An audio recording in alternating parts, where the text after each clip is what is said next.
Ребята, давайте хрен не пишите насчет Калмыков. Хоть у него духа нет, то по мне выйти со мной.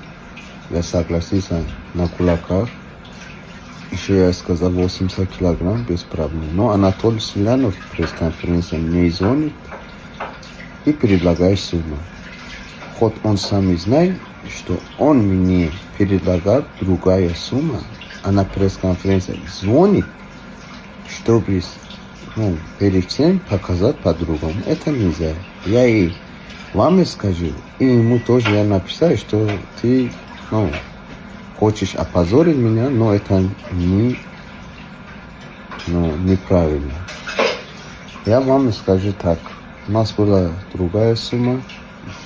Еще я вам скажу. Я честный человек и скажу правду всегда. Так что Всевышний мне не